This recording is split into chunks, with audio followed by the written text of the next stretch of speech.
In the early days of 1985, as music tastes evolved and pop stars vied for global attention, Elton John was about to make a bold move with his 19th studio album, Ice on Fire. This album marked a reunion with a familiar face, legendary producer Gus Dudgeon, known for shaping Elton's sound in the early 70s. With Dudgeon back at the helm, the stage was set to recapture some of that classic magic.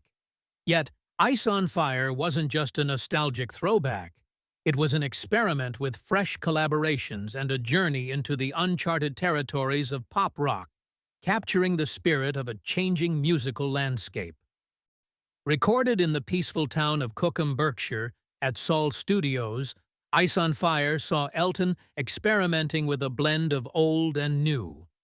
He bid farewell to longtime band members Nigel Olsson and Dee Murray, ushering in the talents of Scottish bassist David Payton and session drummer Charlie Morgan. These changes signaled a departure from the past, but Elton wasn't quite ready to let go of the familiar entirely. The album's foundation was still laid with Bernie Taupin's poetic lyrics, crafted into 10 unique songs that spoke of heartache, longing, and resilience. What truly set Ice on Fire apart, however, was the impressive lineup of guest artists. Unlike many stars of his caliber, Elton didn't rely on big names just for show.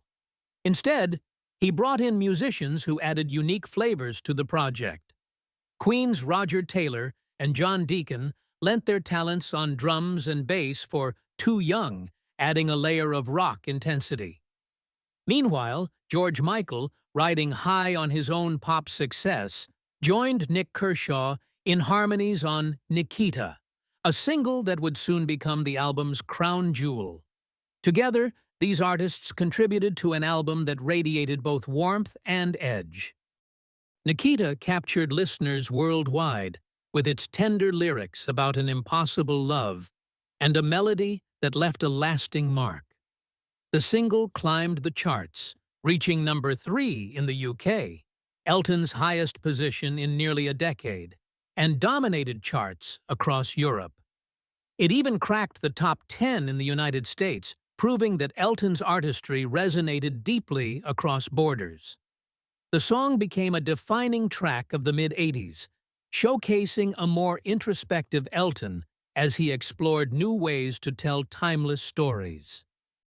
Rounding out the album, the emotional ballad Shoot Down the Moon brought a sense of closure, leaning into Elton's gift for conveying deep emotion through haunting melodies. With Pino Palladino's evocative bass line, the song wrapped up Ice on Fire with the essence of a traditional Elton ballad, tender, reflective, and heartbreakingly beautiful. This album wasn't just another entry in Elton John's prolific career. It was a bold statement of resilience and evolution, capturing a legendary artist's journey through shifting musical tides.